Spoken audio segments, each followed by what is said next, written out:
Hello, everyone. I want to use this video to go over lecture number 1. Okay, so let me share the screen with you. Okay, here it is. Okay, I hope you see my screen and let's start it. Okay, by the way, if you go to our Canvas page, you go to this link, you can download the entire presentation. Okay, so here it is. For this lecture, you are required to read one of the book. Okay, so it can be Mediology Today, the PDF I shared with you on Canvas, and also in or Essentials of Mediology, chapter number 1. Okay, and this lecture basically I highlight the key things, the bones, the structure of this chapter. Okay, so you can see you need to focus on 1, 2, 3, 4, 5, 6 things. Okay, and this week for our discussion, you just need to respond to the first 3. Okay, this lecture is a little bit long. It will last to the second week.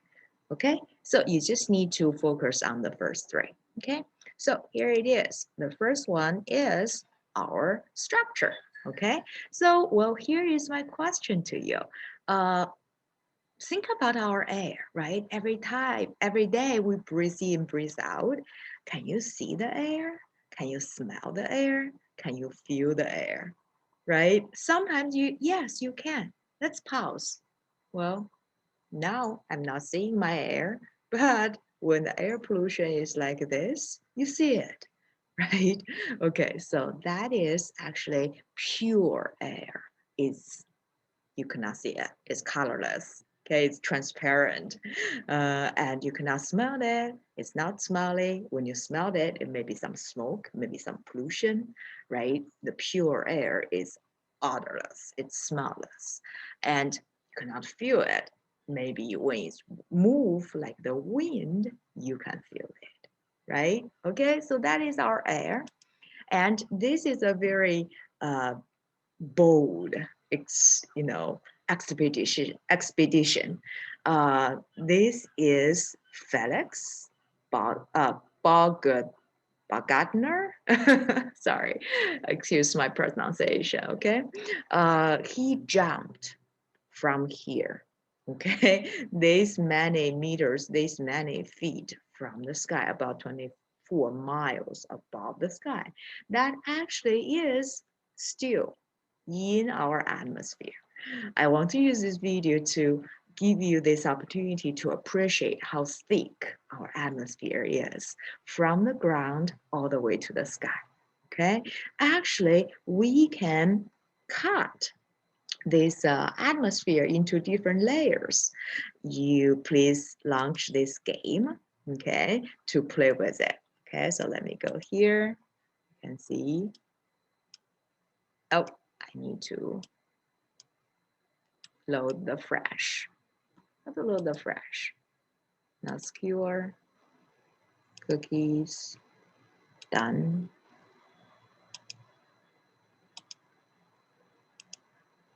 Huh. Okay, let me solve this problem later, okay, because I don't want to make this video too long. Okay, so looks like you need to enable the flash, okay, but you can play with it. Okay, if you jump from certain height, you will see how much pressure, how hot what you will experience when you go to the ground. Okay, but anyways, those are the layers. You can see we are in this bottom layer called troposphere. Tropo means turning around. You can see the cloud, right? That is the air rises, they condense, become liquid water, and then you can see the cloud. Okay, and the cold air sinking down, you constantly have this convection, like your convection oven. Okay, we call that troposphere. Okay, stratosphere, that is in layers, horizontal layers. Strato means layers, right? Okay, so actually Felix, he jumped from here, okay, from inside. That is also most airplane. We fly our airplane in this layer because it's just a horizontal. You don't have many turbulence. So yeah, that's safe for us to fly in, right? The one above it is called mesosphere. Mesosphere means in the middle, okay? You see meteors, okay, burning down into this layer, okay? And up here, that is a very, you don't have much air molecules out there, but the temperature is very high because you get a lot of energy from the sun, right? The radiation. So that is auroras and satellites, spaceship, okay? They all fly in this layer. But we also have this called exosphere. Okay, that's beyond the thermosphere that is merged into our, uh, universe. Okay, that is the top layer. We claim that's the top. Okay. All right. So what's the composition of our air? We are talking about the bottom layer right now. Okay, the troposphere right here. Okay. So when you breathe in, what you breathe in? Okay. So this is the gases. Okay. Again, they're odorless. You cannot see it, colorless. Okay. You cannot feel it if you just stay there. You can feel it if they move. Okay. So you can see we have two types of gas. Okay, permanent gas and variable gas. Permanent means their composition, that percentage is, usually stay same. You can see the highest number is nitrogen, right? It's the most abundant gas in our air. The second one is oxygen. It's about 21%. Okay, and the third one is called argon. Argon is a very lazy gas. Usually we use it in a light bulb, to stabilize the wire in your light bulb. Okay, you must know the first three. Okay, those permanent gas and their percentage. Okay, and the variable gas is the trace gas, including carbon dioxide, water vapor. Okay, water vapor is the gas phase of water. Okay, and ozone, methane, and so on. They have very trivial amount, so we also call them trace gas. Okay, in addition to our gases, okay, the gaseous form of those molecules, we also have liquid and solid. We call them particulates. You probably learned that from EPA. You have PM 2.5, right? That is particulate matter. That is way to measure the solid and liquid droplet in the air. Okay, how the percentage. Okay, and yeah, so the Earth's atmosphere is a mixture of many gases and particulates. Okay, all right. So this is just the table from your textbook. You can learn it. Okay.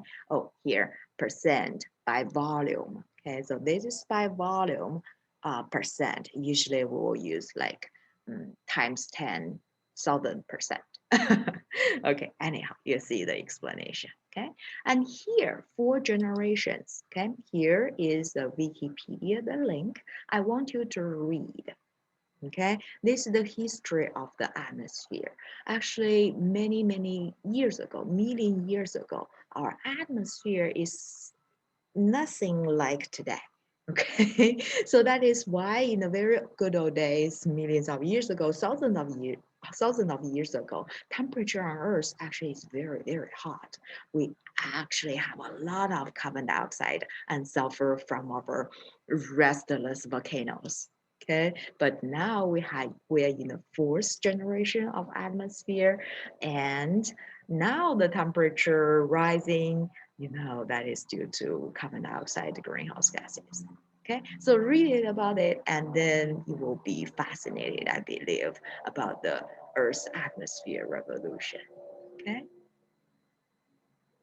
all right, so then a next thing you want to know is this cycle constantly happening in our atmosphere.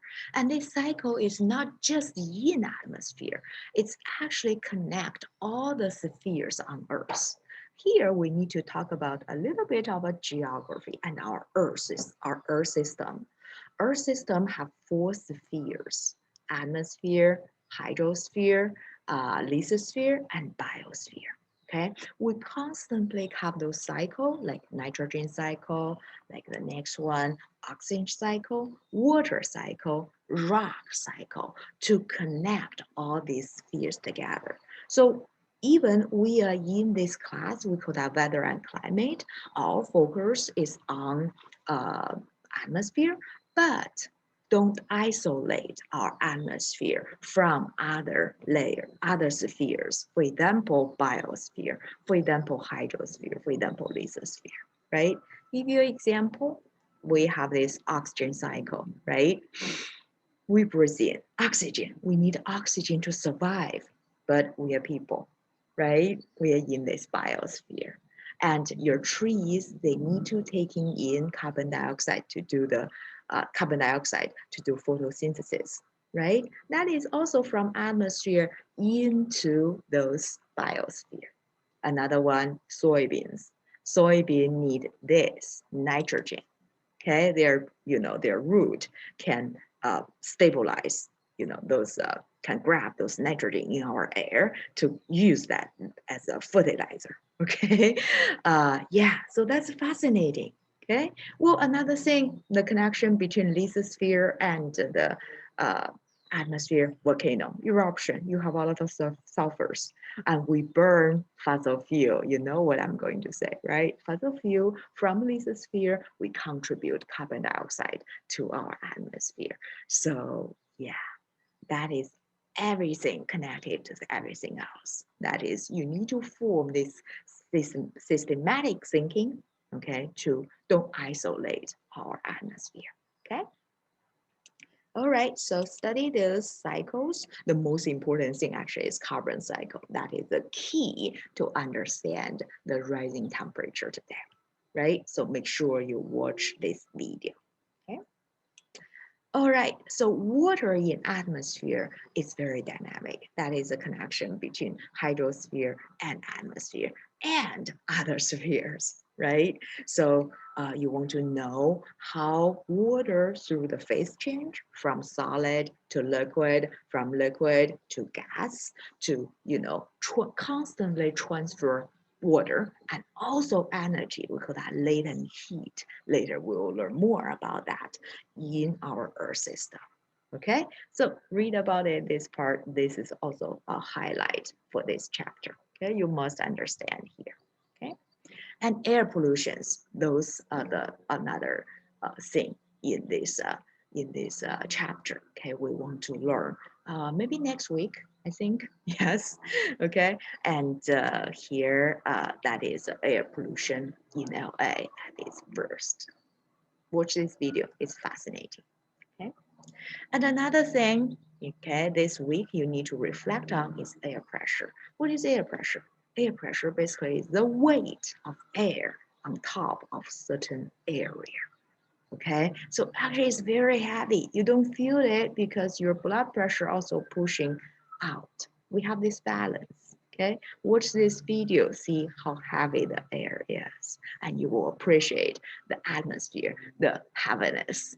Okay, all right, and then let's see, you have those experiments. Okay, this is a good old day. We measure the air pressure. We call that millimeter mercury, okay, or inch mercury. In your weather log, you're going to measure that, right? So how that measured? You have this dish. This dish, you have mercury in it, okay? And the air pressure is able to push, to squeeze the mercury. It's a metal, very heavy metal, okay, into this tube. This tube is vacuum, nothing in it, okay? So we use this height to measure how much air pressure you have.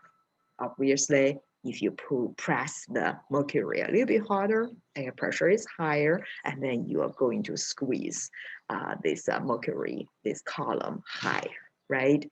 Okay, usually at mean sea level, okay, on average, global average, you have 76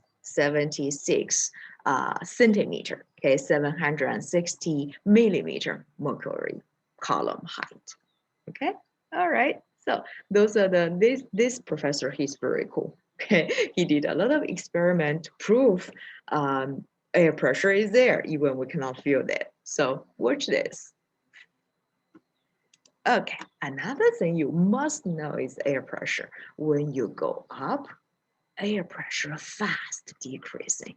Okay, so you can see if you're at the mountain peak of the mountain Everest, okay, only 33% of the sea level pressure. So that is why those hikers, climbers, they want to carry oxygen bottle because the air gets thinner and thinner when you're up there, right? Okay, so those are the different units to measure air pressure. Okay, all right, so this is air pressure, and I believe I covered this one already. That is the different layers. This is another highlight you must know, okay, for this chapter, different layers, how temperature change. This zigzag pattern is the temperature change. In our troposphere, when you go up, temperature decreasing. Okay, that is why when you go up, you know, San Antonio Mountain or Mountain Wilson, you need to carry extra layer, right? Okay, to keep yourself warm. But the next layer, stratosphere, the layer Felix was, okay, that is stratosphere, the temperature go up actually when you increase your elevation. That's because in this layer, we have this ozonosphere.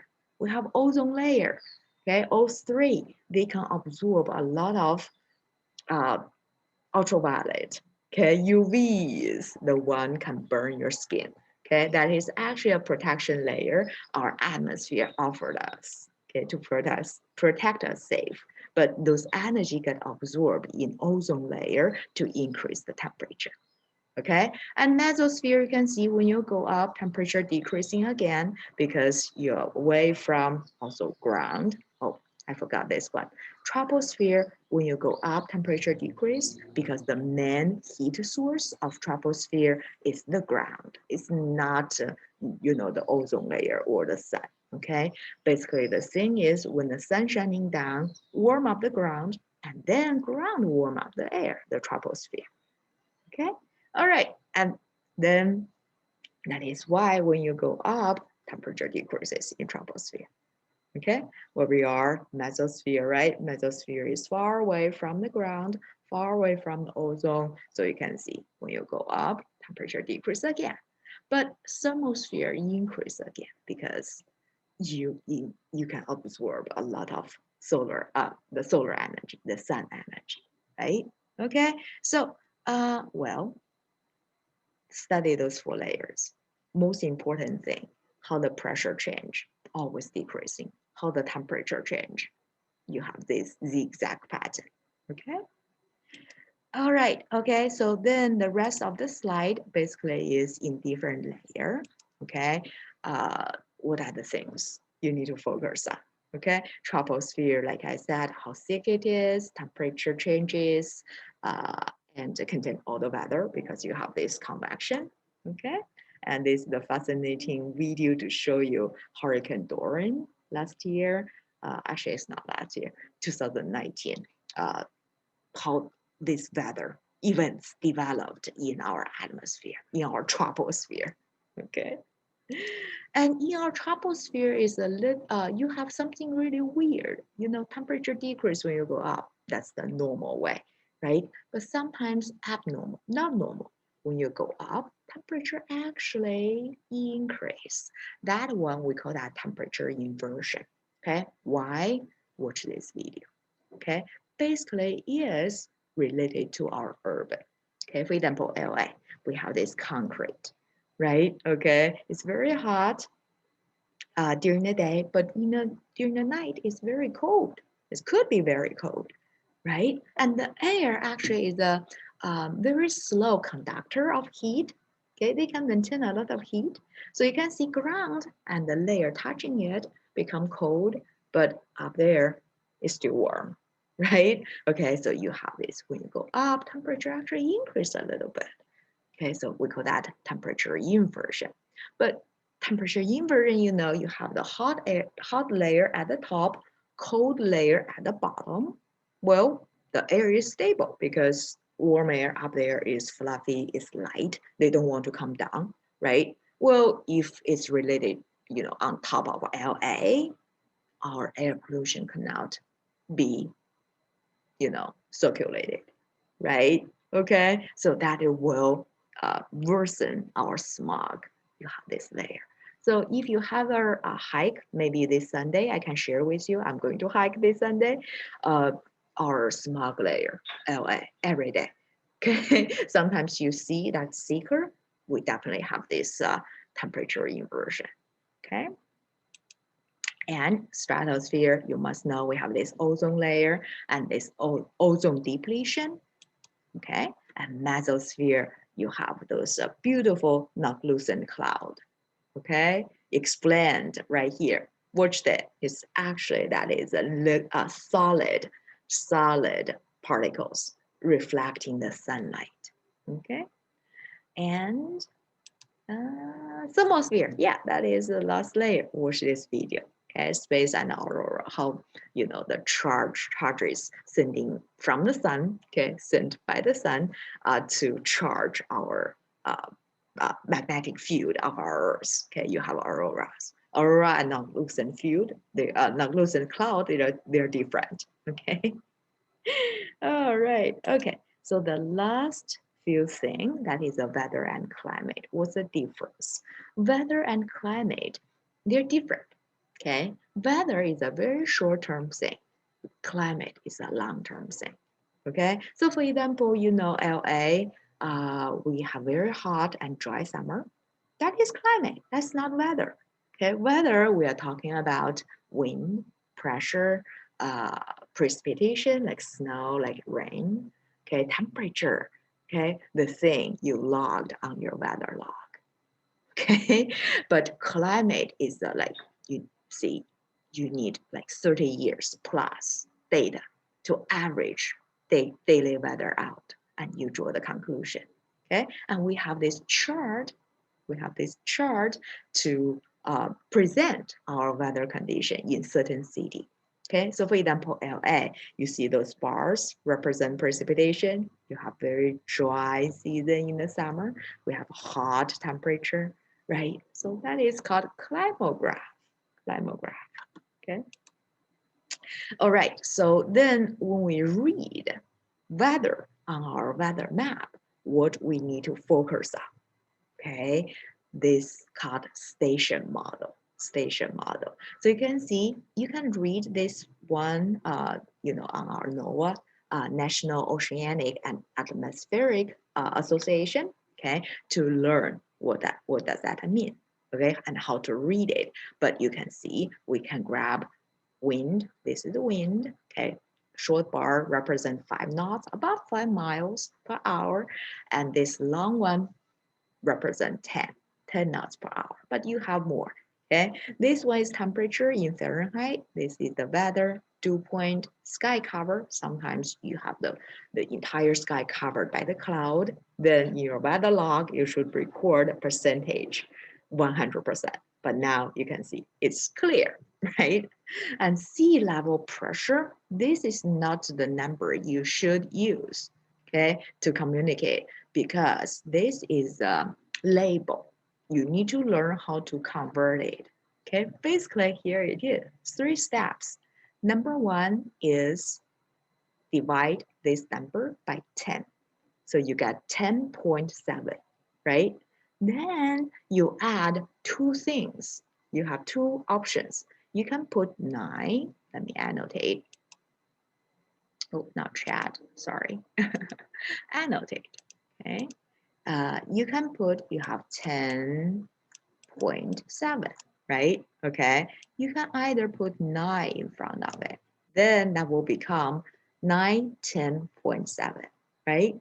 Or you can put 10 in front of it, don't add it, you have 10.7. Then you compare those 2 numbers with your mean sea level air pressure, okay, which is a little bit hard. Let me type in, which is 13.25 millibar. Okay, millibar is the air pressure unit. See which one is closer.